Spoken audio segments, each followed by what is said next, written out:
Baik, Assalamualaikum warahmatullahi wabarakatuh. Shalom, Om Swastiastu, Namo Buddhaya, salam sejahtera bagi kita semuanya. Perkenalkan saya Ayah, selaku moderator yang akan memandu sesi pembekalan PKPA Angkatan 22 tahun 2025 pada siang hari ini, yang mana ini adalah sesi terakhir.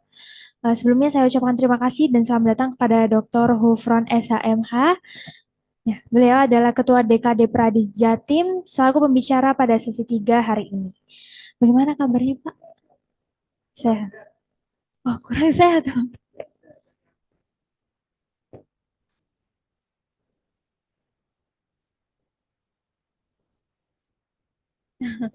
Satu jam saja. Baik, dan juga tidak lupa saya ucapkan terima kasih pada peserta PKPA yang hari ini sudah hadir dan hari ini sudah hadir secara online maupun offline. Masih semangat? Sudah siang karena sudah siang. Baik, langsung saja saya persilahkan Bapak untuk menyampaikan materi.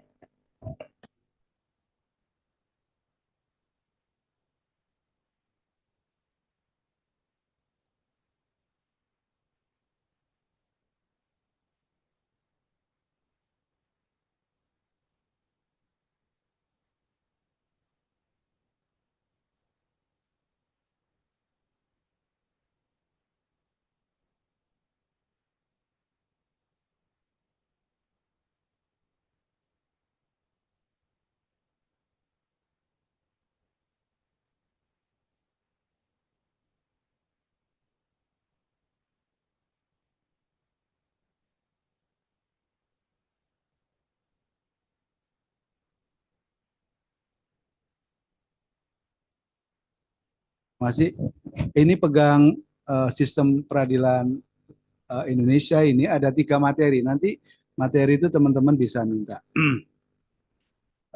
Teman-teman bisa dengar suara saya yang di Zoom, yang di ruang virtual bisa dengar suara saya? Halo? Oke. Em, Sebenarnya kalau kita bicara sistem peradilan eh, di Indonesia itu, buat teman-teman calon advokat itu adalah agar mengetahui eh, masing-masing apa kewenangan dari peradilan di Indonesia itu supaya tahu kemana kalau kita hendak menggugat. Kira-kira begitu. Jadi di Indonesia itu ada berapa peradilan dan ada berapa banyak pengadilan dan di mana dan kapan kita bisa melakukan upaya hukum menggugat di masing-masing peradilan. Gitu. Pertama tentu saya ingin apa bedanya pengadilan dan peradilan gitu. Kalau peradilan itu lebih bicara soal prosesnya. Tapi kalau pengadilan lebih ke tempat. Jadi orang menyebut pengadilan itu berarti tempatnya. Tapi kalau orang bicara peradilan itu berarti prosesnya. Berarti prosesnya. Saya ingin masuk, bisa dibantu Mbak Aya, itu di slide saya yang ketiga. Supaya agak masuk ke materi inti agar teman-teman tahu jangan sampai menggugat salah gitu. Kenapa? Karena bukan ini yang di ini. Dikirim nggak sama yang itu. Bentar. Sama Pak Jupri dikirim nggak materi yang lanjutan yang ketiga. Pak Jupri bisa dibantu materi yang ketiga. Oke, jadi em,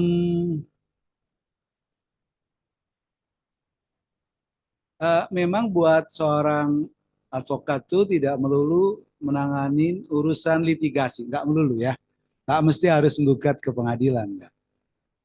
Sebagian besar kalau corporate lawyer itu selesai non litigasi, jangan sampai masuk ke pengadilan ya, jangan sampai masuk pengadilan. Tapi jikalau harus masuk pengadilan, tentu kita juga harus siap untuk kemudian beracara di masing-masing peradilan. Harus siap.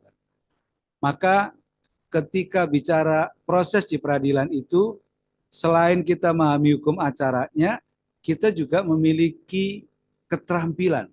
Jadi pengetahuan keterampilan itu menjadi penting. Misalkan begini, kemarin kami itu ada perkara tipikor, tindak pidana khusus korupsi ya. Kan ada aspek namanya dakwaan, kemudian dari situ bikin eksepsi, kemudian pokok perkara masuk ke bukti gitu kan, bukti oleh jaksa juga oleh kita, saksi oleh jaksa juga oleh kita, sampai pada kesimpulan, sampailah pada keputusan. Tapi sebagian penting dalam proses beracara itu sebenarnya ada pada soal yang disebut sebagai pemeriksaan saksi dan ahli. Maka jujur saja, kalau masih menyerahkan bukti atau apa namanya bukti-bukti surat gitu, saya nggak pernah hadir. Tapi kalau sudah saksi-saksi ahli, saya harus hadir. Karena ini soal yang penting untuk hadir untuk menguatkan dalil gugatan kita atau sebaliknya dalil-dalil bantahan kita. Itu perlu latihan. Jadi kalau teman-teman dikasih kesempatan untuk sidang, itu penting buat latihan. Dan hanya bisa, nggak ada sekolahnya kecuali latihan. Yang kedua, kemarin kami nangani pra peradilan. Juga kalau yang tipikor ya diputus 1 tahun. Saya bilang ke klien, 1 tahun itu sudah paling rendah.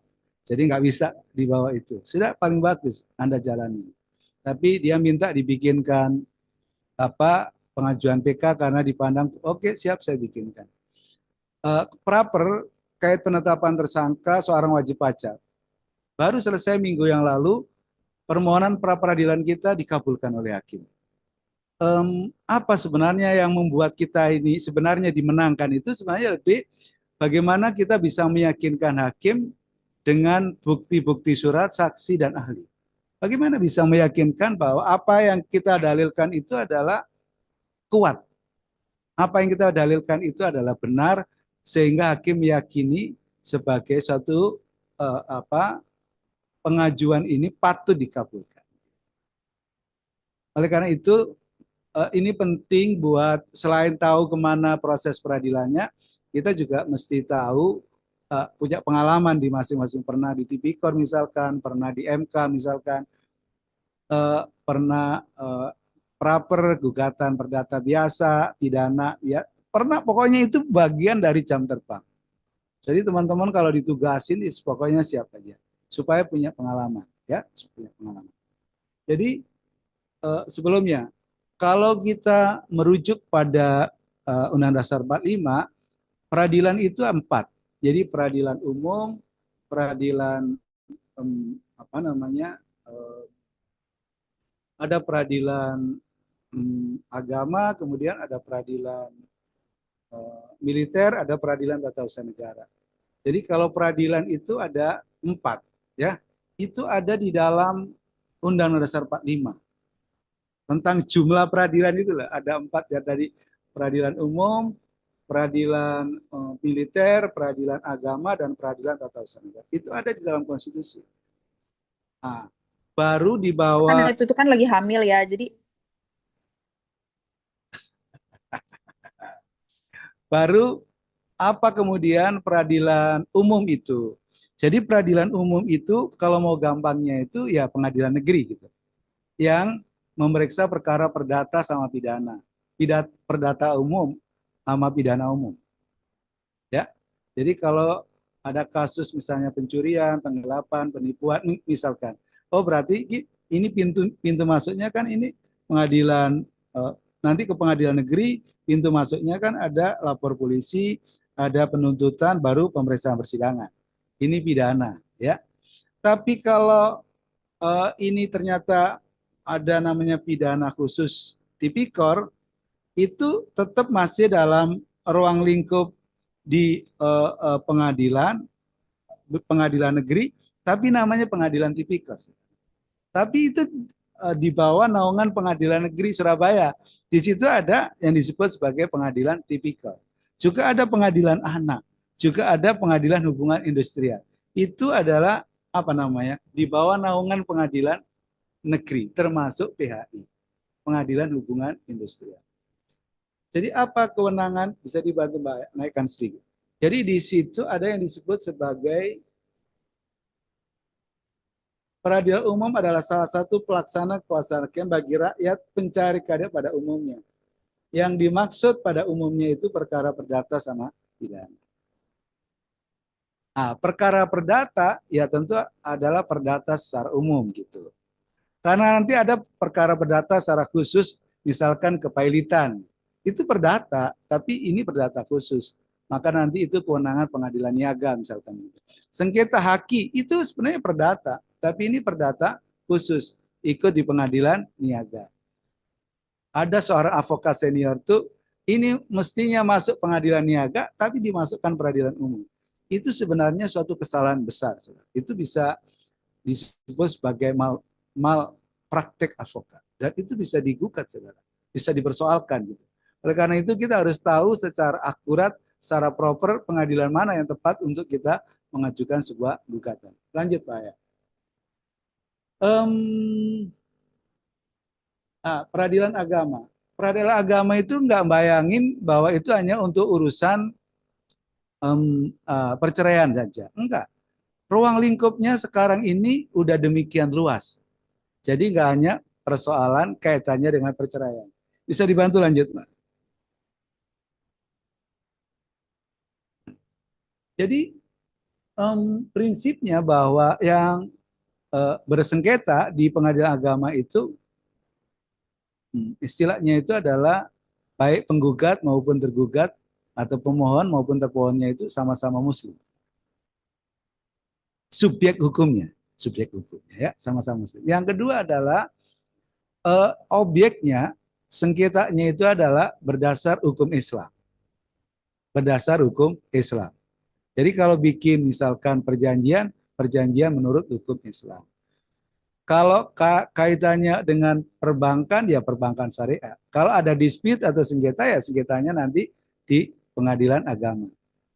Coba, ini ada perkawinan, warisan, wasiat, hibah, wakaf, zakat, infak, sodako, ekonomi syariah. Jadi seputar pewarisan, wasiat, hibah, wakaf, zakat, infak, sodako, orang Islam, ya, ya pihak-pihaknya orang Islam ini ya, soal waris gitu, ada sengketa waris sesama ahli warisnya Muslim, diatur menurut hukum Islam, ya sengketanya ke pengadilan agama.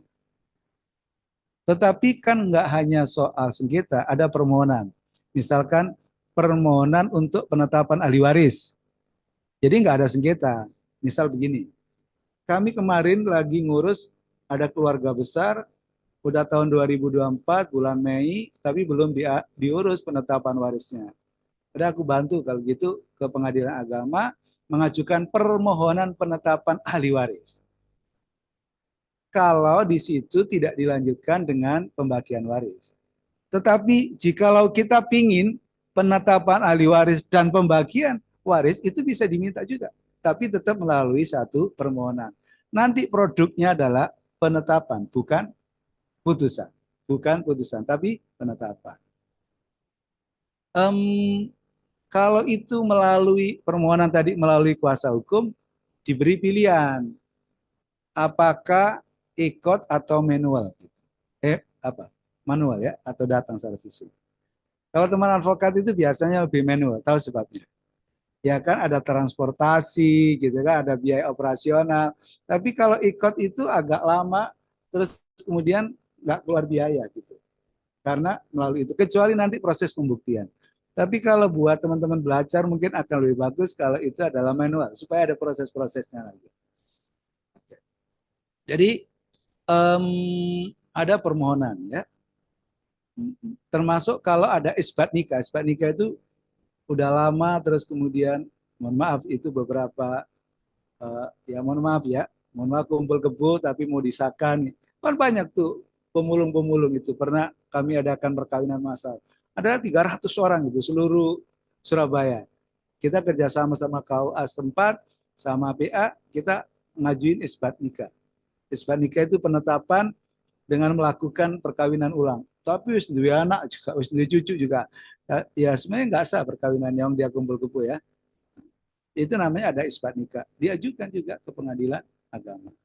Saya ingin menggarisbawahi Mbak Aya ke atas soal um,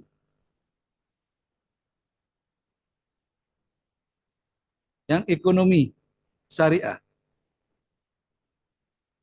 yang ekonomi syariah. Coba. Kalau kita bicara soal ekonomi berbasis syariah, itu ada poin A sampai K ya, yaitu ada bank syariah. Jadi kalau teman-teman sekarang tuh, mohon maaf nih, bukan bermaksud saya mempersoalkan bank ini, mempersoalkan bank konvensional. Ada beberapa hmm, teman-teman notaris itu yang kemudian minta tolong saya untuk bisa nggak em, apa namanya kredit saya di bank konvensional ini kemudian di take over untuk pindah ke bank syariah. Banyak tuh. Kenapa? Ya katanya dia sih, saya pingin hidup saya ini jauh dari riba. Wah, siap aja pokoknya saya bantu gitu. Jadi dari bank E kemudian ke bank syariah dia punya utangnya kreditnya besar juga. Tapi nanti ini di take over oleh bank syariah, apa namanya utangnya dia oleh bank syariah dilunasi, baru nanti apa namanya ini debitur ini melunasi ke bank syariah. Itu juga menjadi bagian dari trade. Maka saya cek dulu apa namanya di perjanjian kreditnya, lantas apa yang bisa kita bantu untuk mendapatkan misal keringanan-keringanan gitu. Ini juga bagian dari suatu eh, apa namanya ya tren ya, tren orang beralih gitu. Saya dulu saya punya masjid tuh saya juga pakai bank konvensional. Tapi teman-teman pengurus bilang, Pak kita pindah ke bank syariah. Wes melu agres, tak urus bank syariah. Jadi rata-rata pindah ke bank syariah misalkan. Tapi ini kan soal subjektivitas ya. Tapi kalau ada orang datang minta tolong Anda sebagai seorang advokat kan tetap harus siap untuk kemudian membantu menguruskan. Orang katanya saya pingin ini Pak. Saya sudah merasa bahwa apa namanya itu hidup saya penuh dengan riba apa gitu-gitu terus dia geser ke situ. Dan beberapa teman ya memang akhirnya ikut di bank syariah. Itu tapi keyakinan masing-masing lah ya. Tapi yang penting ada jasa hukum yang kita bisa bantu untuk apa namanya? Bisa bantu untuk urus. Berikutnya ada lembaga keuangan mikro syariah. Nah, sekarang banyak ya.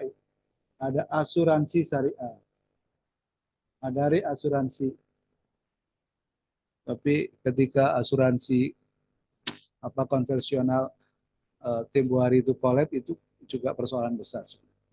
Saya punya klien itu 55 miliar itu di Wana Arta. Itu nggak bisa balik. Itu juga susah banget tuh. Ke, ke LPS ya namanya. Udah katanya dijamin. Ada seperti dalam dunia perbankan itu kan ada LPS. Di asuransi itu juga ada. Tapi juga nggak bisa. Oleh karena itu kadang tuh kalau ada nasabah yang angkanya sekian terdaftar di bank bunganya sesuai itu dijamin LPS itu, mohon maaf ya Pak, itu benar secara normatif. Kalau terjadi betul itu dan angkanya besar, itu kadang nggak bisa ini, nggak bisa. Kenapa nggak bisa diselesaikan lewat LPS? Dia juga punya namanya lembaga penjaminan asuransi. 55 miliar itu kalau saya mau gila Pak Ufran. Nggak usah gila sudah. Ya, sakit batu. Tapi tahu nggak sebabnya? Karena asuransi ini dianggap melakukan persekongkolan jahat dengan apa namanya otoritas pemegang di OJK. Setelah itu hartanya, asetnya itu disita oleh Kejaksaan Agung. Jadi ini padahal adalah hartanya nasabah. Tapi karena disita, ya terus gimana? Ini nggak bisa bergerak. Lobby-lobby tingkat tinggi, model Israel, model Yahudi, model apa, nggak bisa. Wah, berat juga. Sebenarnya sih dia ngasih saya 10%. Kalau itu berhasil, yang dibayangin 10%-nya, 10%, 55 miliar itu berapa ya gitu. Gitu. Wah, tapi nggak semudah yang kita bayangkan. Terus ada asuransi reksadana syariah gitu. Ya sekarang Pak, tawarin saya ini reksadana syariah Pak. Gitu. Uangnya dimasukkan nanti itu ada bunga harian Pak.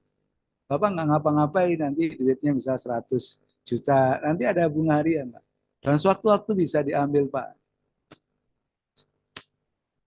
Ati ngomong duit sopo kok sawangan ya nggak pantas. Ati ngomong duit Mbak Sangkil gitu, Mbak Sangkil ya segaon. Itu juga sesuatu yang hari ini jadi tren. Namanya reksadana saya.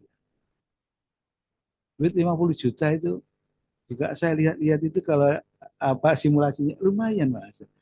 Tapi persoalannya kan duitnya sopo 50 juta, 100 juta. Kita ini kan kadang takut ya, karena nggak paham betul takut. Takut. Berikutnya ada obligasi syariah. Iya toh? Ada yang paling aman obligasinya diterbitkan pemerintah ya, tapi kecil anunya bunganya. Terus apalagi itu setelah obligasi? Sekuritas. Saya sampai mengusulkan bimbingan saya S3, kamu bikin disertasi tentang kepilitan syariah. Terus ngono ae, tulisan aja Pak. Daripada bingung-bingung mau pusing-pusing gini. Iki lho jenenge syariah wis ono tapi kepilitan syariah enggak ono. Iya ta? Bikin disertasi, bikinkan studi perbandingan di berbagai negara. Jadi lulus disertasi dia S3 lulus. Pembiayaan syariah kalau dulu kan ada leasing, ada finance gitu kan? Iya, dia pakai syariah. Terus pegadaian syariah, wih keren juga sekarang ya, pegadaian syariah, terus dana pensiun lembaga keuangan syariah dan bisnis syariah. Ada teman pengacara itu fokus di sini itu dan hidup, mohon maaf. Ada ya dia bisnis syariah, dia menekunin di sini, fokus di sini dan kantornya dia hidup. Kami diminta untuk bikin LGG. LGG itu apa ya? Legal Due Diligence ya, oleh Bank Bukopin Syariah Pusat. Jadi rupanya Bank Bukopin ini, sorry, Bank X ini, Syariah X ini pinjam ke bank konvensional. Asio namanya pinjam ya Mas, Bank Syariah ini kan juga harus nyaur utang. Dan ternyata membengkak. Terus diminta untuk mengajukan restrukturisasi, restrukturisasi ya, atau rekonstruksi atau apapun lah ya. Itu kami diminta untuk bikinkan LGC, dia udah punya kerangkanya, saudara.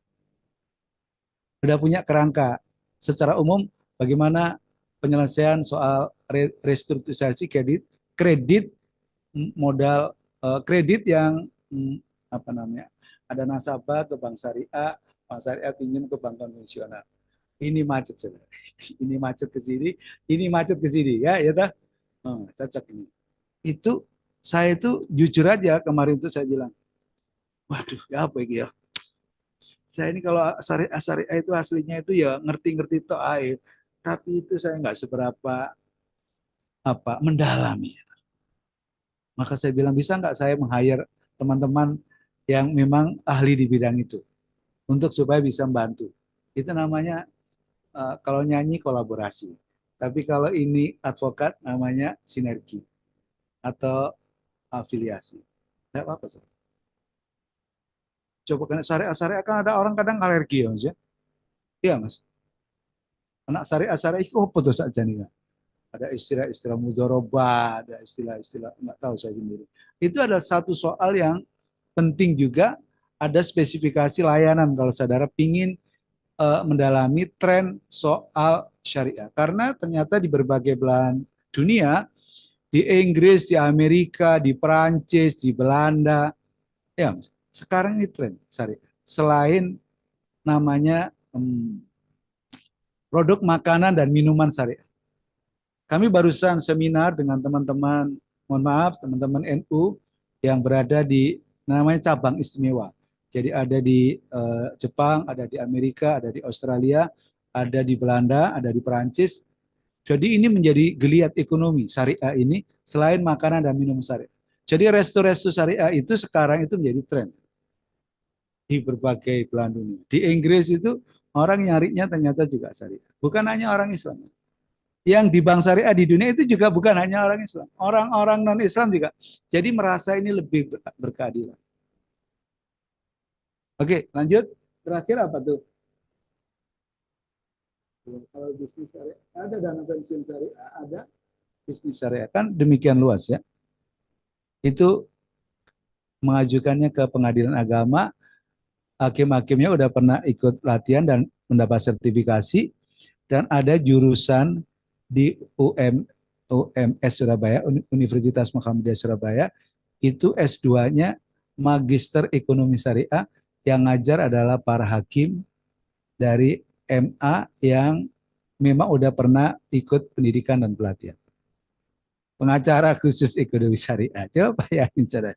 Iki panganan apa tuh asli ini kok ya. Rupanya agak manis juga itu. Iya, garam itu kalau sedikit ya asin, tapi kalau itu sekian ton ya manis juga garam itu, betul nggak ya? Iya, iya toh.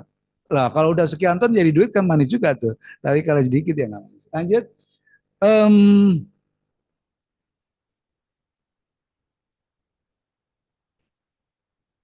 Peradilan militer. Ya, ini diatur di Undang-Undang 3197 tentang peradilan militer. Mestinya sudah harus direvise menurut saya, ketika Undang-Undang TNI juga barusan direvisi ya. Undang-Undang TNI direvisi Undang-Undang 3 tahun 2025. Em, Intinya ini adalah kaitannya dengan tindak pidana yang dilakukan oleh eh, prajurit, oleh TNI aktif. Itu KUHP-nya dia namanya KUHP militer, tapi sebenarnya tindak pidananya hampir sama dengan tindak pidana umum yang ada di KUHP, tapi subjek pelakunya adalah militer. Yang kedua adalah peradilan militer itu untuk juga adalah sengketa tata usaha negara, dulu dikenal ABRI ya, ya ini TNI. TNI. Jadi kalau ada sengketa kaitannya keputusan seorang apa namanya TNI misalkan untuk jabatan tertentu dia misalkan dipecat, dia bisa menggugat bukan ke PT UN-nya yang umum tadi itu, tapi dia ke peradilan militer. Saya dulu pernah melaporkan seorang TNI dari Angkatan Laut mukulin dokter sama perawat di Rumah Sakit Dr. Sutomo klien saya. Jadi setelah dipukulin ya karena ibunya ini meninggal, ibunya uh, apa namanya Angkatan Laut ini Marinir meninggal, tapi memang sebenarnya ibunya ini udah dirujuk dalam kondisi yang nggak bagus, kesehatannya udah jelek gitu.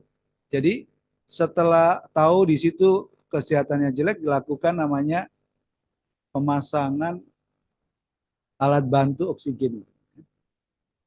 Ada apa namanya kayak susi-susi gitu, bukan restitusi, bukan, ada apa gitu dipasang. Ketika tahu ibunya dipasang kan tahu bahwa ini dalam kondisi darurat gitu. Ya toh, diberitahu karena sejak semula kondisi nggak bagus. Ini kalau dalam kondisi darurat tidak perlu persetujuan, sudah dipasang di situ di hidungnya, terus diminta keluarga ikut berdoa, meninggal. Jadi ini Angkatan Laut ini kemudian tahu siapa yang suruh masang, nah, itu Pak. Wah, akhirnya salah satu dokternya itu dipukul, kemudian termasuk perawat, termasuk ada dokter spesialis dari Angkatan Udara datang ingin bantu melerai, dipukul juga. Seru. Pagi itu kemudian teman-teman yang Angkatan Udara datang ke Pomal bawa truk situ. Dia siap untuk katanya mau tembak-tembakan gitu. Ya, ya saya senang aja kalau ada dor-doran ini. Saya dampingin mereka, baru setahun kemudian itu disidangkan. Dia kan ada namanya sanksi disiplin ya setahun. Dan itu dokter sama perawat ketika jadi saksi kan takut dia. Saya bilang nggak usah takut. Dia udah kena disiplin, dan tentu kalau menurut saya nanti dia supaya dihukum ringan dia kan mesti minta maaf gitu. Jadi dokter-dokter ini takut, gimana Pak Ofur kalau saya nanti dipukulin, nggak? Nanti akan datang ke Anda, nanti akan minta maaf.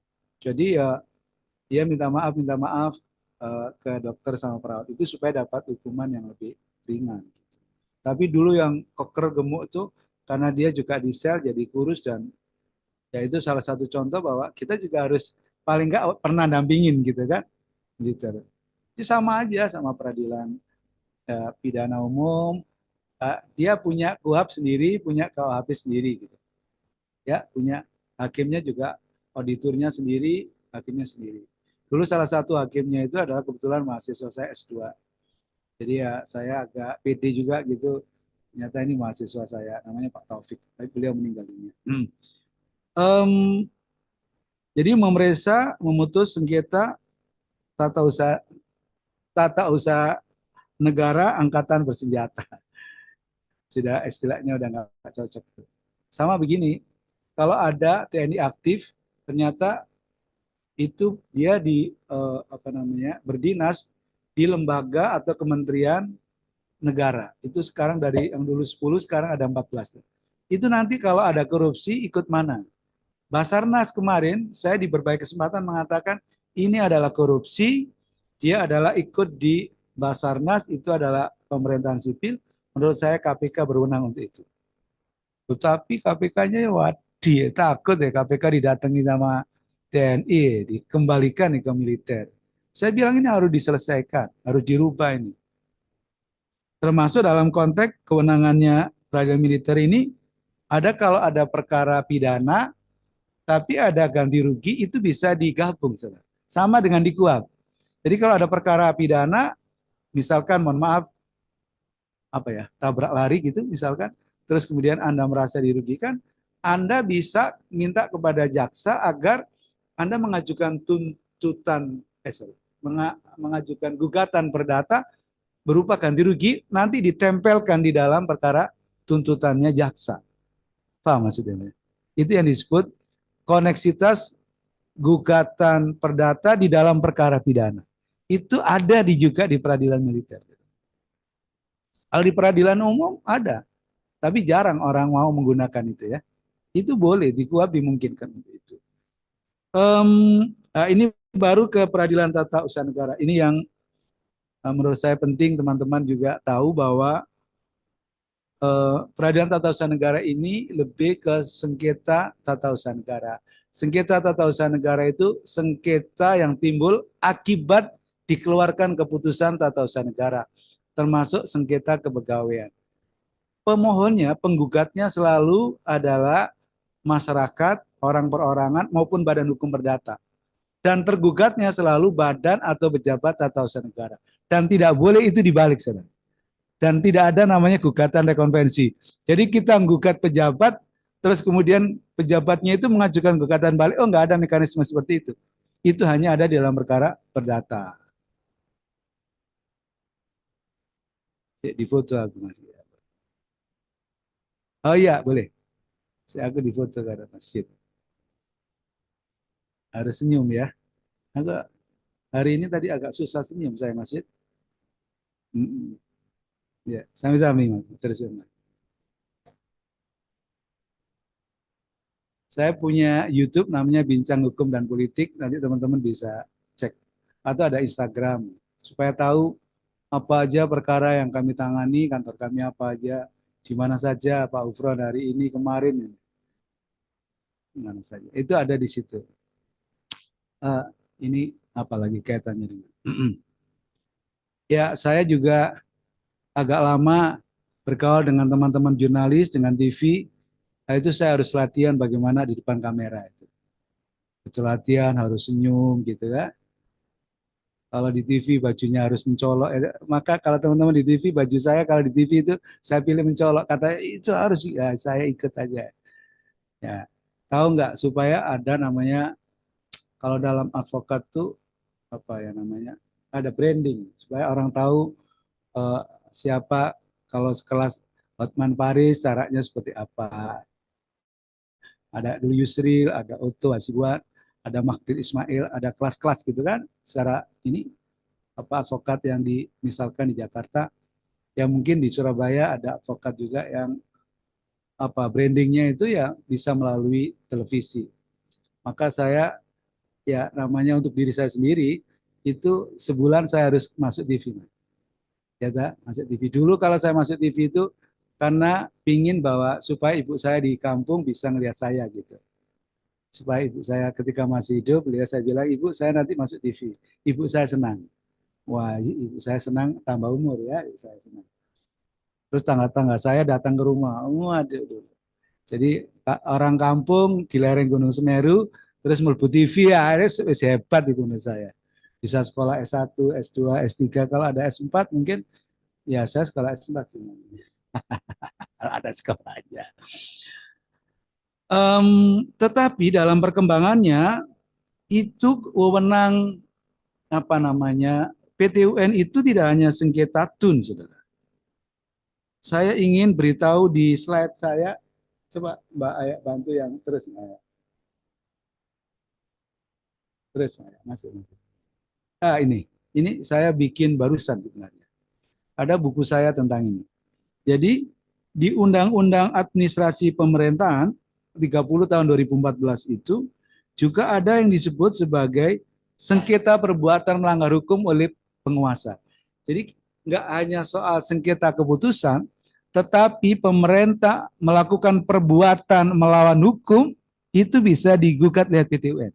Kalau dulu sebelum ada Undang-Undang Administrasi Pemerintahan itu masuk di peradilan umum, gugatan perdata biasa.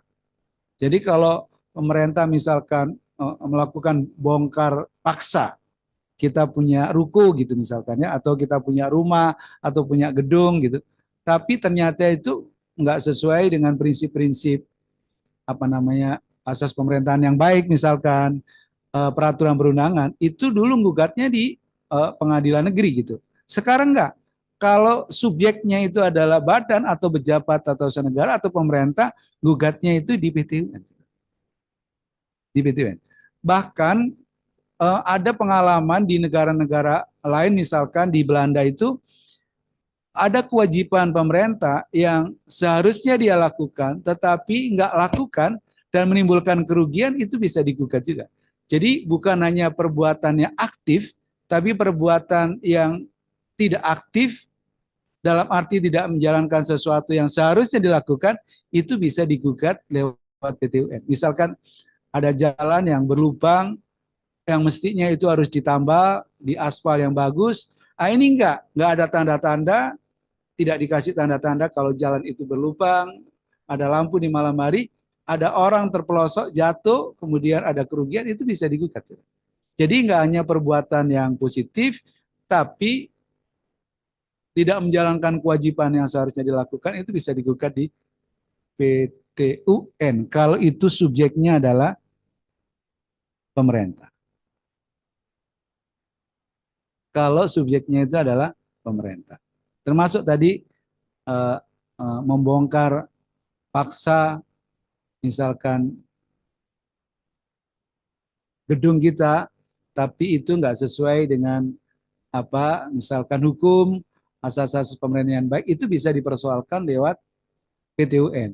Dan kita bisa menuntut ganti rugi perbuatan. Jadi kalau pemerintah melakukan sesuatu, perbuatan merugikan, perbuatan melawan hukum, kemudian ada kerugian, itu bisa ajukan.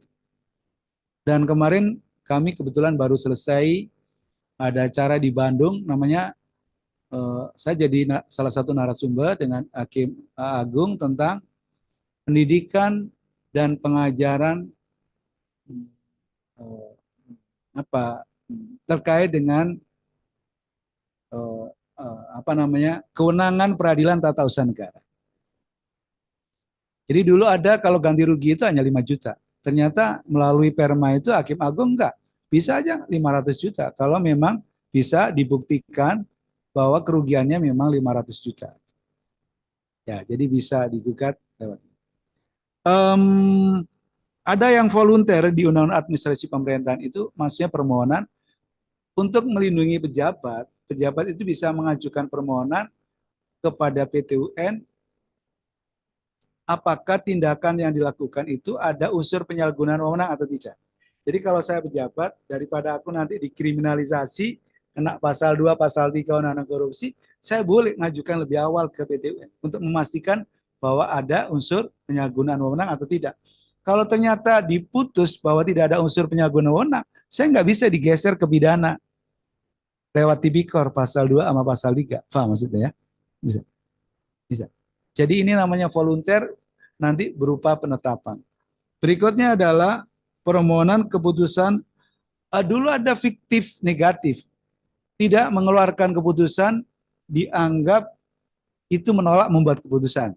Terus di Undang-Undang Cipta Kerja itu menolak mengeluarkan keputusan dianggap menyetujui. Itu disebut fiktif positif gitu. Saya ulangi. Ini agak siang ini rada enggak enak. Tidak mengeluarkan keputusan itu dianggap menolak membuat keputusan fiktif negatif.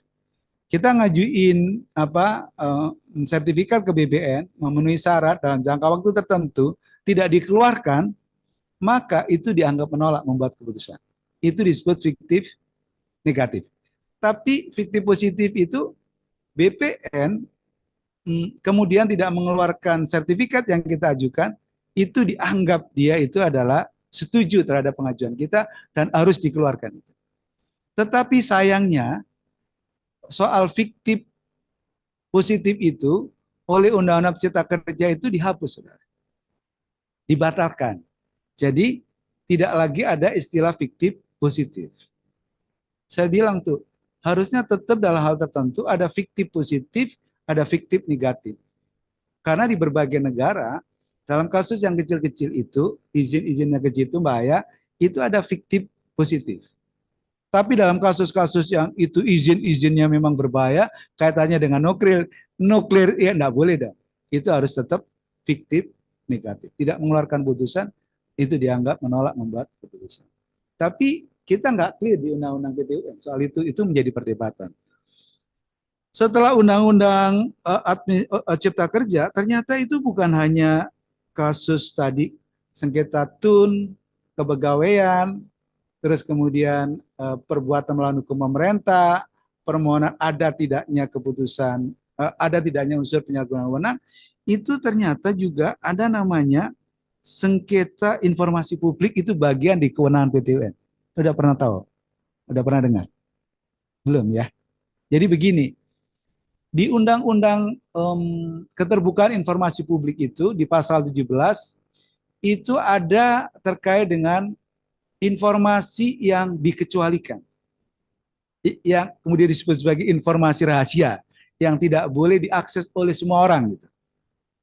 Itu diatur di pasal 17.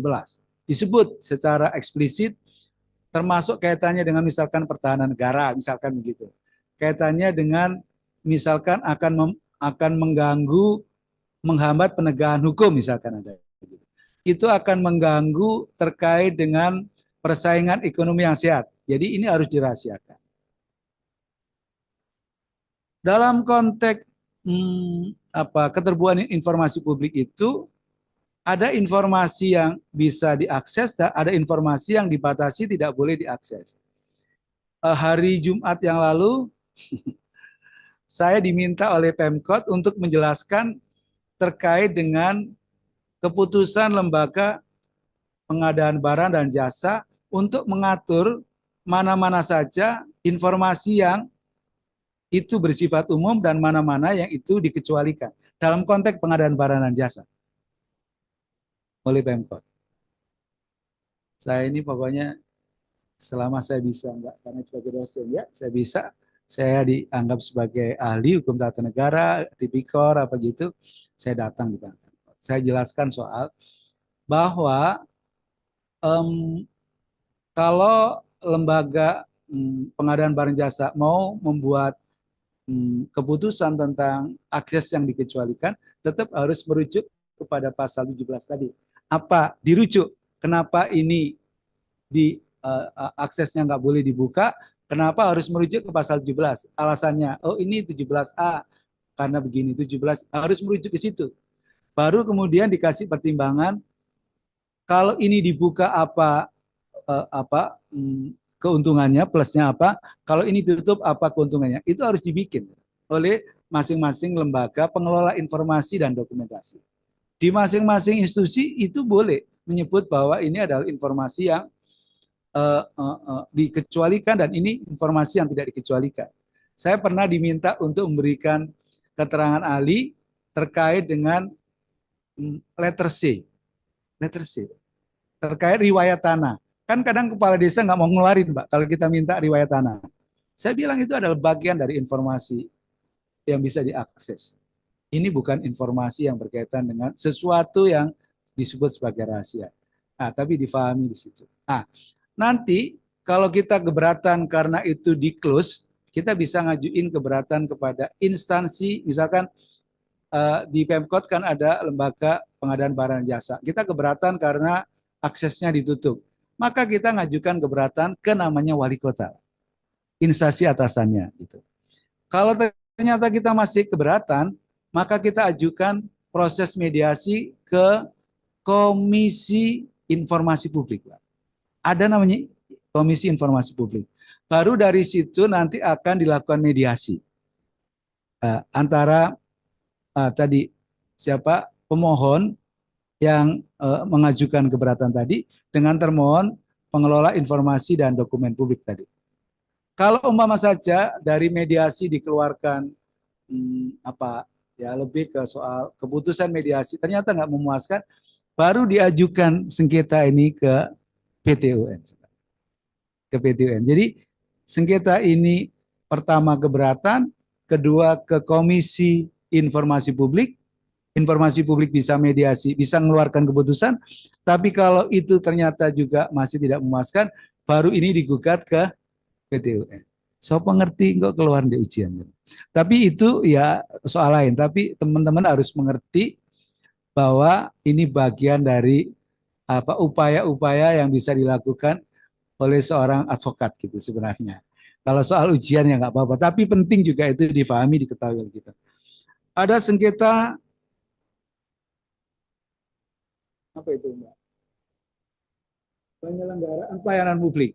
Jadi kalau ada pelayanan publik, Anda bisa lapor ke ombudsman misalkan, tapi Anda juga bisa gugat ke PT UN. Kalau ada pelayanan yang disebut maladministrasi, pelayanan yang tidak baik gitu, itu bisa digugat ke PT UN ya.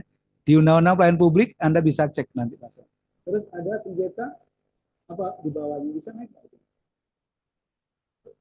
Kepotong. Oh, kepotong ya. Termasuk sengketa pemilu, saudara. Ya, jadi kalau ada misalkan ada penetapan oleh KPU ya, calon kepala daerah. Untuk penetapan calon ya, penetapan calon atau penetapan caleg itu. Kan itu dikeluarkan oleh KPU. Kalau kita umpama saja tidak sepakat terhadap penetapan itu kita bisa gugat lewat PT UN. Tetapi lebih dahulu harus melalui proses apa namanya sengketa proses melalui Bawaslu gitu. Jadi ada sengketa proses Bawaslu, baru ini dianggap tidak puas, geser baru ke apa Mas? PT UN. Kok ribet banget nggak? Nggak masalah, dipelajari oleh seorang advokat. Saya di tahun 2024 kemarin, jadi kuasa hukumnya KPU Pusat, untuk kasus pileg ada 300, kita dapat kebagian 50. 50 kasus gugatan oleh partai atau caleg gitu. Seluruh Indonesia ada 300.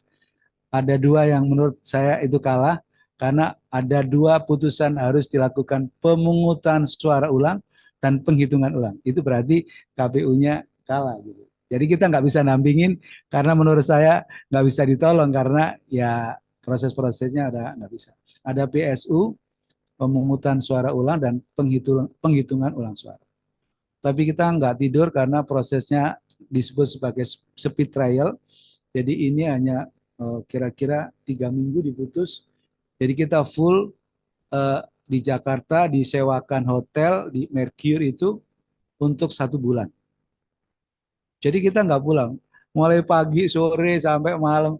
Tapi saya bilang, tolong saya dibantu oleh orang-orang muda yang masih kuat. Jadi kalau saya jam 12 saya izin, saya pulang dulu izin, disuruh ini sama presiden disuruh istirahat. Sudah nggak kuat. Tapi anak-anak muda nih, waduh, dia ini nggak ngerti waktu. Makanya kerja sampai pagi, sampai pagi. Selesai sebulan.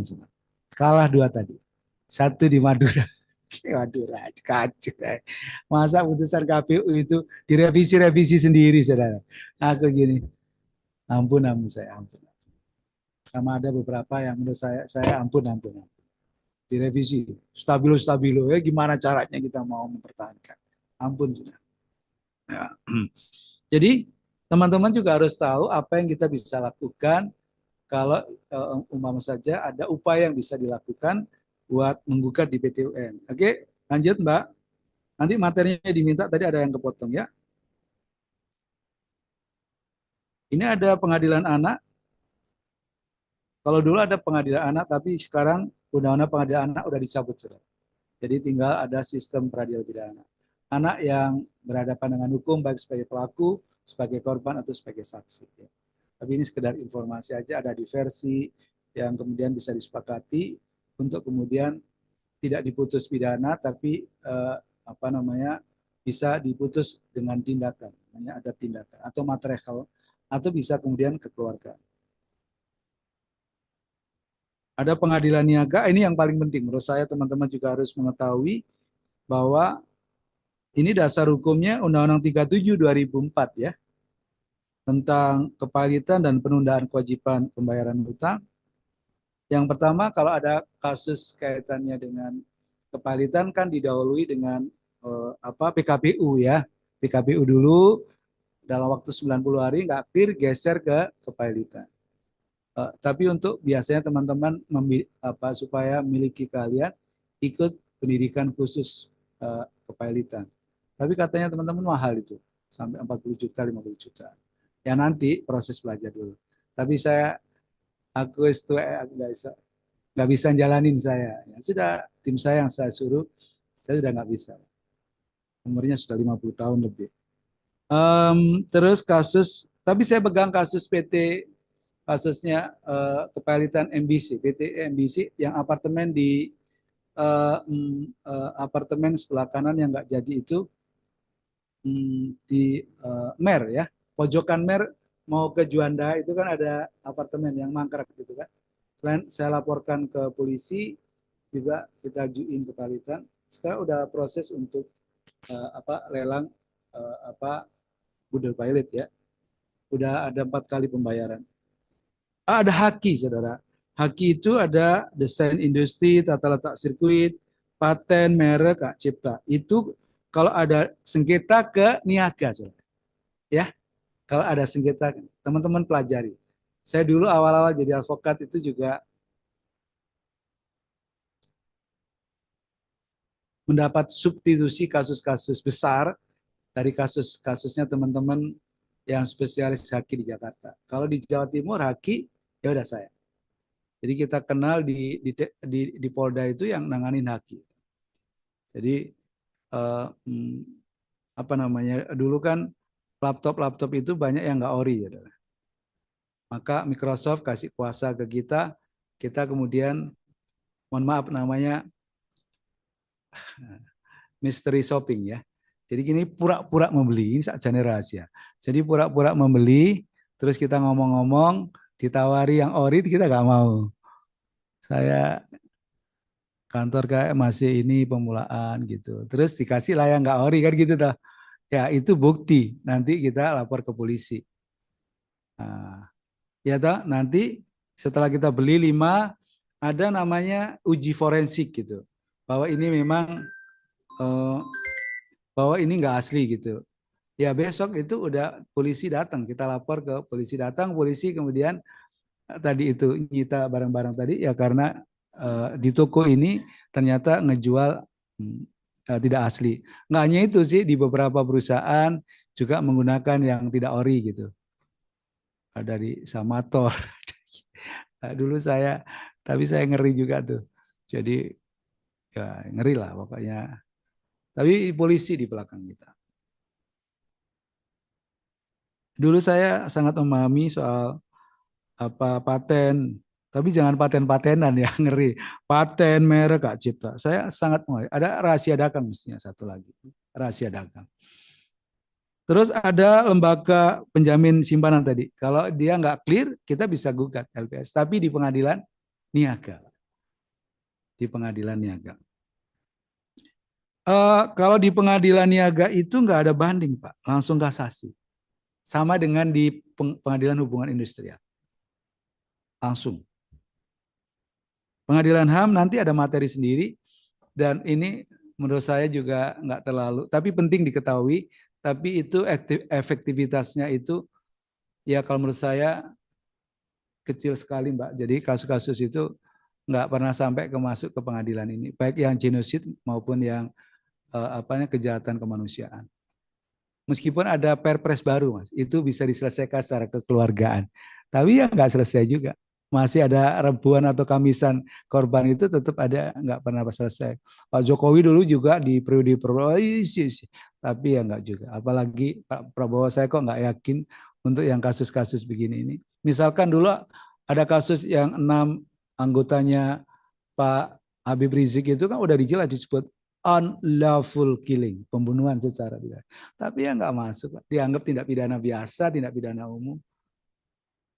Saya bilang enggak, itu pelanggaran asasi manusia. Karena meninggalnya dibawa kekuasaannya aparat penegak hukum. Tapi kalau maunya dibawa ke kriminal umum ya tetap bisa. Tapi ini kan yang lain polisi. Kan selalu pelanggar HAM itu antara lain itu dilakukan oleh penyelenggara negara, oleh pejabat, oleh pemerintah, oleh polisi, oleh tentara dan seterusnya. Genosid sama kejahatan terhadap kemanusiaan, pengadilan pajak adalah badan peradilan yang melaksanakan kekuasaan kehakiman bagi wajib pajak atau penanggung pajak yang mencari keadilan terhadap sengketa pajak. Sengketa pajak, ya, sengketa. Berarti ini adalah perdata, sengketa.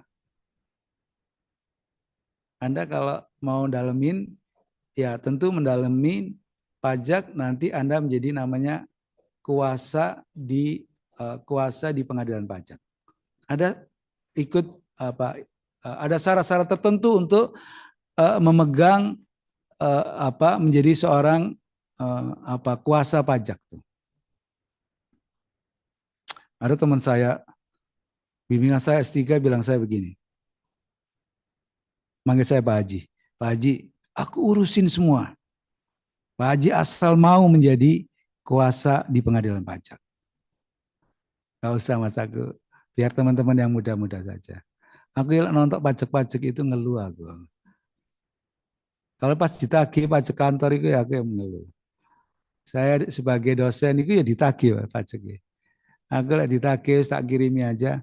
Iki loh, saya sudah dibayar di kampus gitu.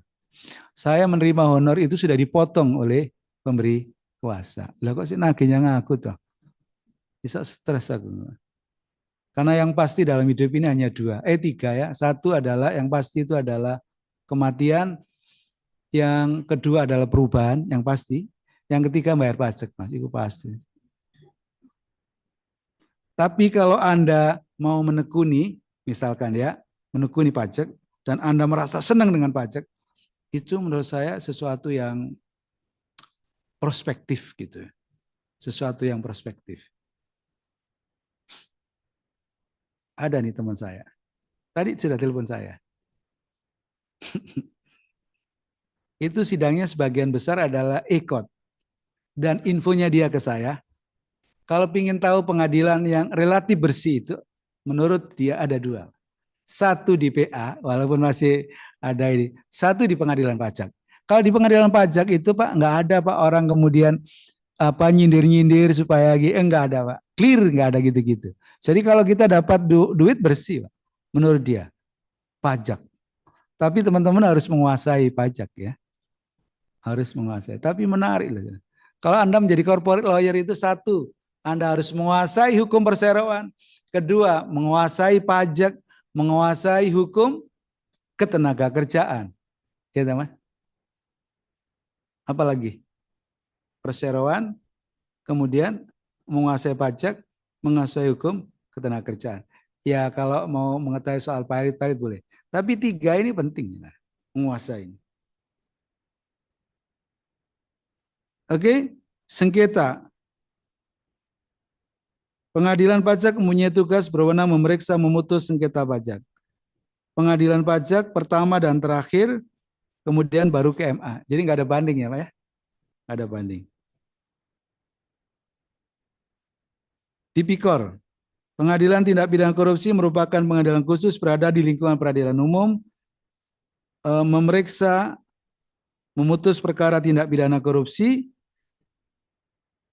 termasuk tindak pidana pencucian uang yang tindak pidana asalnya adalah korupsi, saudara. Jadi biasanya, mohon maaf ya, kalau di tipikor itu tindak pidana pencucian uang ditempelkan di tindak pidana asalnya. Gitu. Jadi ada tindak pidana korupsi, salah satu asalnya, ada tindak pidana pencucian uang. Ini biasanya KPK atau kemudian Kejaksaan Agung ditempelin, saudara, dijuntukan. Tindak pidana korupsi, pencucian uang. Pencucian uang, tindak pidana korupsi. Tapi nyari ahli tindak pidana pencucian uang agak susah. Ada sih, tapi enggak banyak. Nyari ahli khusus, kalau pajak ada beberapa, tapi yang khusus tindak pidana pencucian uang enggak banyak gitu. Nyarinya agak susah. Tipikor ya, ada di Juanda. Di Juanda itu ada tipikor, kemudian dekatnya satu lagi PT UN, dekatnya lagi militer. Ya, di situ. Ini perikanan, ini pidana. Ini ada di nempel di pengadilan negeri, merupakan pengadilan khusus dalam lingkungan peradilan umum. Berwenang untuk memeriksa, mengadili, memutus perkara tindak pidana bidang perikanan yang terjadi di wilayah pengelolaan perikanan NKRI, baik dilakukan warga negara Indonesia maupun warga negara asing. Ini tingkat pertama, kemudian ada banding di PT, ada di MA.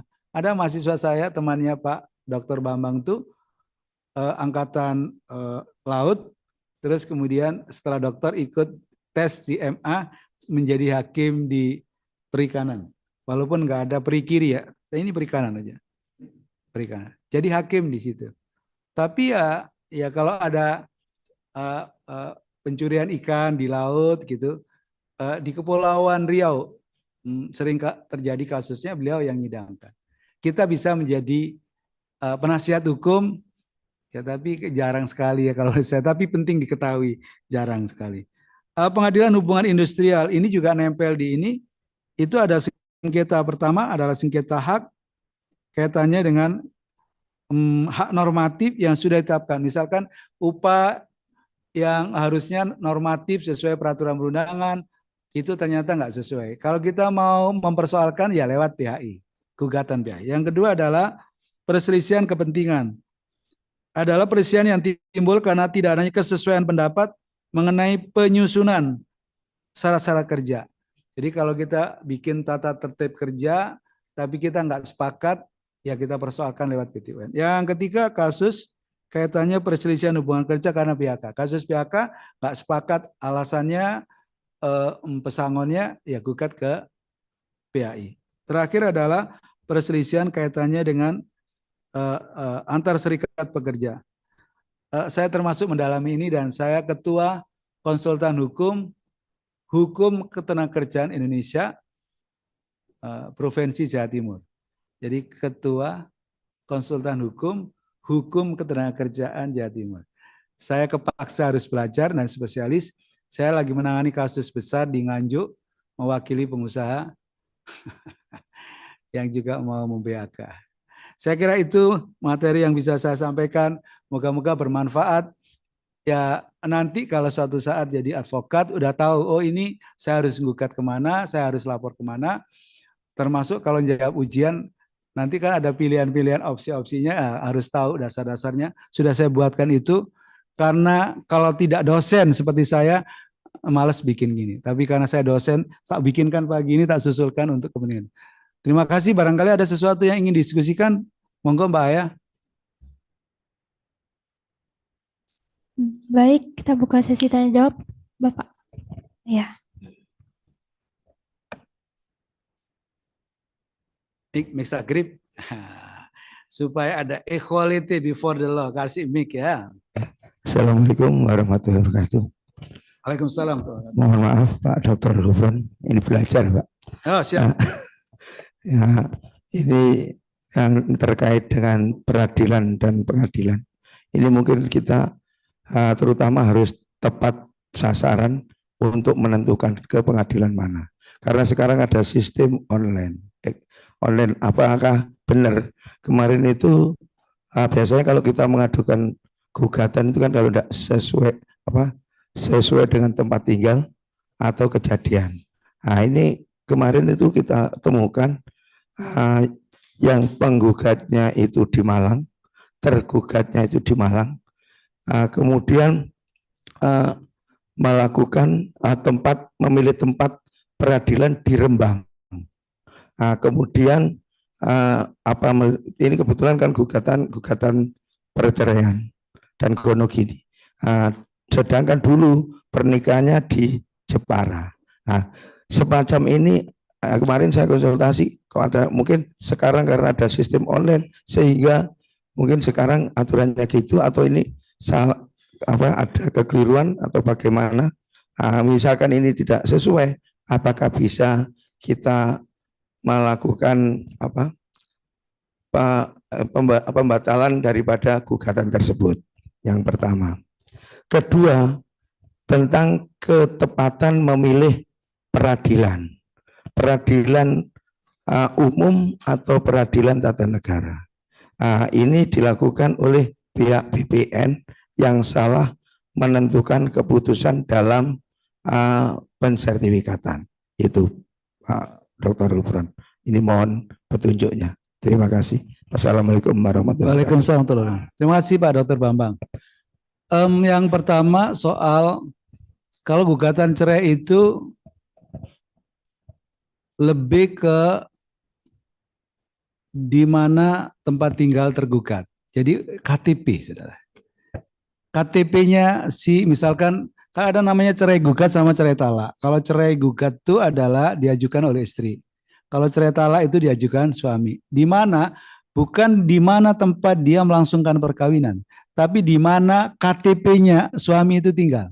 Kalau istrinya mengajukan cerai gugat. Atau sebaliknya, kalau suaminya mengajukan cerai talak, di mana istrinya tinggal. Jadi urusannya itu lebih ke KTP. Iya dah?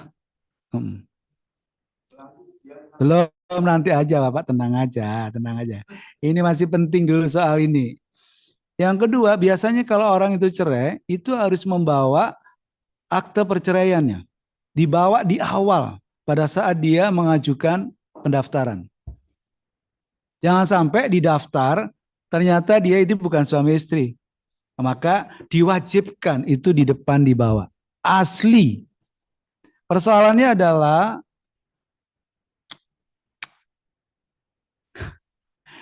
kadang tuh kan disimpankan oleh istrinya. Mohon maaf nih, disimpan istrinya itu sampai pada titik ada perceraian, si suaminya nggak punya. Karena disimpankan sama istri. Termasuk sertifikat-sertifikat disimpankan oleh istrinya. Yang ketika cerai juga disimpan sama istrinya. Maka kita, ya itu repotnya ya bilang bahwa asli ada di tergugat, misalnya begitu, asli di tergugat. Ya orang kan tidak membayangkan kalau mau cerai ya sebenarnya suami istri itu. Tapi kadang tuh terus kemudian itu sama istri diblokir gitu ya masalah. Yang kedua, bagaimana Pak kalau itu ada harta bersama? Sekarang ini ada kebijakan, saya lupa tuh ada surat edaran Mahkamah Agung begini. Kalau ada sengketa atau gugatan perceraian di satu sisi sama harta bersama, kalau dulu itu digabung nggak ada masalah. Tik isi gue. Sekarang itu hakim bilang perceraian aja dulu, baru selesai itu ajuin gugatan soal harta bersama. Kenapa? Karena kalau itu kita jadikan satu, kan harus diputus bersamaan antara gugatan perceraiannya dengan harta bersama. Kalau harta bersamanya banyak, itu butuh waktu yang sangat lama. Bisa setahun, bisa 2 tahun. Maka MA selesaikan dulu perceraiannya, baru setelah itu ngomong harta bersama. Kalau soal harta bersama, berarti lebih ke soal gugatan harta bersama. Nah, kalau soal gugatan harta bersama itu, pertanyaannya berupa apa harta bersamanya itu, gitu. Berupa apa gitu. Misal, dia kalau kita kan gugatannya hampir sama dengan di pasal 118 di KUH Perdata, di tempatnya tergugat gitu. Prinsip pertamanya. Baru kalau yang kedua, ada tanah di sana, maka di tempat tanah yang menjadi objek sengketa tadi. Jadi objek sengketa tadi. Oleh karena itu kita bisa memastikan ada di mana saja dan di mana yang paling besar maka kita pilih itu. Nanti persoalan berikutnya adalah kita juga sampaikan bahwa ada di tempat lain. Itu pengadilan juga bisa kemudian melimpahkan soal itu diadili di pengadilan negeri tertentu yang dia pilih, tapi nanti ada yang disebut sebagai on the spot. On the spot itu pemeriksaan setempat. Dibantu oleh pengadilan agama setempat atau pengadilan negeri setempat. Tapi masuknya kita bisa pilih mana dari kemungkinan objek harta bersamanya adalah terbanyak di situ. Kalau itu adalah kaitannya harta bersama. Paling enak tuh sebenarnya memang, mohon maaf ya, kalau nangani perceraian itu nggak punya harta bersama, itu paling enak. Ya tak cepet dah. Tapi nggak dapat apa-apa kita karena bagaimana antara lain yang harta bersama itu yang kemudian menjadi nanti misalkan ada sukses fee dibayar dari situ gitu. Jadi kita dasarnya tetap pasal 118 ketika ini gugatan harta bersama mau dilayangkan di mana.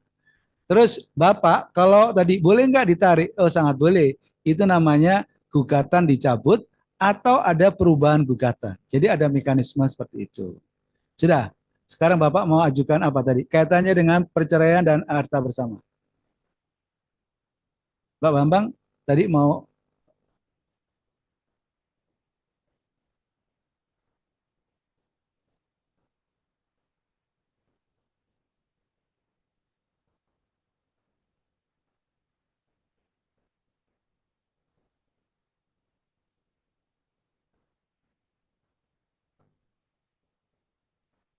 ini yang perceraian.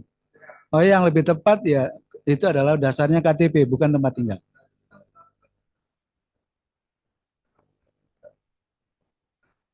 Iya kita nanti kan mengajukan eksepsi ya. Di eksepsi bahwa tidak tepat. Ya. Jadi yang tepat adalah tempat domisilinya pihak tergugat. Bukan soal tinggal. Bukan. Yang kedua soal tadi Bapak kaitannya dengan sertifikat. Sertifikat ini menurut kita misalkan sertifikat ini penerbitannya nggak sah. Misalkan ini digugat ke PT UNK atau digugat lewat pengadilan negeri gitu ya. Dulu kalau saya kuliah ada namanya pangkal tolak perkara. Jadi asal muasalnya ini persoalannya di mana gitu. Misalkan begini, kita bisa mempersoalkan bahwa penerbitan sertifikat tidak sah, kalau itu dimulai dari proses jual belinya tidak sah. Kalau proses jual belinya tidak sah, itu kan kemudian proses penerbitannya juga tidak sah. Mempersoalkan itu lewat peradilan umum, lewat pengadilan negeri. Karena mempersoalkan akte jual beli. Bukan mempersoalkan semata sertifikat. Tapi sertifikat itu adalah merupakan akibat dari proses jual beli yang tidak sah. Maka gugatnya adalah ke pengadilan negeri. Saya punya kasus itu, saya bikin eksepsi, tapi tetap itu disidangkan lewat perkara perdata di Mojokerto. Dia katakan bahwa yang dipersoalkan adalah hak kepemilikan, tapi nanti akan berujung ke sertifikat. Hanya kebetulan kami menang di PN, di PT sampai di kasasi. Menang kebetulan. Tapi waktu itu saya mempersoalkan, sebenarnya tidak berwenang mempersoalkan keabsahan sertifikat, mestinya PT UN. Tapi ya diproses. Yang kedua adalah, kalau kita lebih melihat kepada ketidakabsahan penerbitan sertifikat dari sisi kewenangan, prosedur, dan alasan, maka ke PT UN. Jadi ada proses yang tidak memenuhi syarat misalkan. Dari aspek kewenangan, oh ini mestinya yang menerbitkan BPN kota kabupaten misalkan, X atau Y, ini wilayahnya mana? Atau ini kewenangannya provinsi karena luasannya sudah sekian-sekian. Maka ketika itu ada cacat kewenangan misalkan, terus proses penerbitannya nggak sah, misalkan dalam kasus kaitannya dengan HG, itu HGB yang di laut itu. Di atas di dalam laut, di atas laut. Maka kan mungkin ada prosedur yang tidak sah gitu kan. Itu nanti bisa dipersoalkan lewat gugatannya ke PT UN. Karena ada proses dan prosedur termasuk mungkin juga pejabat yang tidak berwenang menerbitkan. Itu bisa dipersoalkan lewat PT UN. Gugatannya gugatan ke PT UN. Oke. Ada juga perkara harta bersama, misalkan. Harta bersama ini kan kadang juga diklaim ini bukan harta bersama, gitu kan. Tapi dijual oleh salah satu pihak, maka kita lapor ke polisi. Ya toh. Namanya penggelapan. Betul nggak? Penggelapan toh. Ini bukan harta bersama, Pak. Ini harta saya, ini harta bawaan. Tapi oleh salah satu pihak ternyata dijual ke pihak lain, dialihkan ke pihak lain. Ini kita lapor polisi ya, misalkan. Kadang polisi bilang begini, Pak, itu adalah sengketa kepemilikan. Selesaikan dulu perdatanya, baru nanti kalau itu clear bahwa itu memang bukan harta bersama milik Bapak, setelah ada putusan pengadilan, baik yang di PA maupun di PN, baru ajukan ke lapor polisi. Paham maksudnya? Itu namanya pangkal tolak namanya. Apa maksudnya? Ya tergantung sudut pandangnya itu. Maka penting menurut saya teman-teman ini juga belajar yang seperti ini. Kenapa? Karena nanti jadi advokat tuh wawasannya luas gitu kan. Kalau ngasih sudut pandang itu juga masuk akal, lebih efektif, lebih efisien gitu. Oh kelas juga pengacara gitu. Maka ketika dia udah datang ke pengacara A, B, C, D, F, G, datang ke kita, jelasinya udah clear, clean, jelas di pengacara ini. Nggak bulet mamanya. Ya, maka orang milik sudah pakai dengan harga yang sama, pilih pakai kita. Maka menjadi penting untuk belajar argumentasi hukum, misalkan mengkonstruksi masalah dengan baik, kemudian pendapat hukum juga dengan baik, itu penting karena itu adalah modal untuk kemudian menyusun gugatan. Dimulai dari konsultasi, dibikinkan pendapat hukum, nanti dikonstruksi dalam sebuah gugatan atau langkah-langkah hukum apa. Ada lagi barangkali yang di ruang virtual udah lebih 1 jam ini, ya betul nggak? Ada lagi Mbak Aya barangkali yang di ini?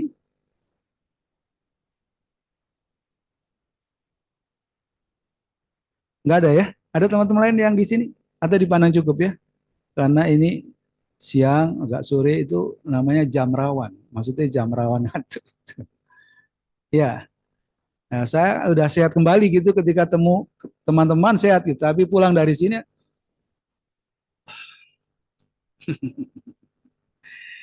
katanya anak saya harus ketemu matahari kalau sudah pagi ketemu matahari jalan-jalan gitu.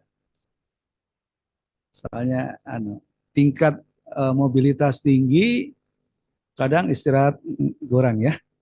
Oleh karena itu moga-moga nanti saya doakan teman-teman ini semua lulus UPA ya. Terus jadi advokat yang profesional. Ya, soalnya kalau nggak profesional nanti diadukan ke Dewan Kehormatan, kami ketua Dewan Kehormatan, yang ngeri kan aja.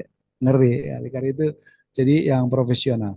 Saya kira itu Mbak Aya, ya semangat teman-teman, harus mau maju, mau belajar terus sama senior-seniornya. Jangan pingin segera Anda menjadi yang terkenal, yang profesional, duitnya banyak. Hukum alam itu selalu mengikuti proses. Jadi nggak ada sesuatu di dunia itu yang kemudian tiba-tiba nggak bisa. Ya proses dilalui. Pada saatnya ada saat yang indah, ada lagunya ya. Terima kasih. Mohon maaf apabila ada kata-kata saya yang kurang berkenan. Wallahul muwaffiq ila aqwamit thoriq. Assalamualaikum warahmatullahi wabarakatuh. Baik, demikian pemaparan materi dari Dr. Hufron SHMH. Terima kasih Bapak atas pemaparan materi dan Sama-sama. juga jawaban yang luar biasa. Baik, para peserta PKPA Angkatan 22 pada pemaparan materi yang berkaitan dengan sistem peradilan di Indonesia sudah terlaksana dengan baik. Mudah-mudahan akan membawa keberkahan bagi kita semua dan juga bisa membantu kita semua bermanfaat dan berguna kita semua untuk kedepannya. Dan juga kami doakan Bapak semoga cepat membaik. Saya ucapkan terima kasih atas perhatian dan partisipasi, serta saya mohon maaf jika ada salah kata maupun perbuatan. Saya tutup. Wassalamualaikum warahmatullahi wabarakatuh. Iya, foto bersama Bapak.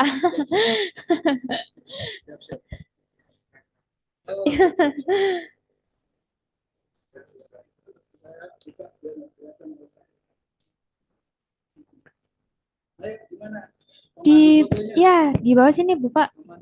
Saya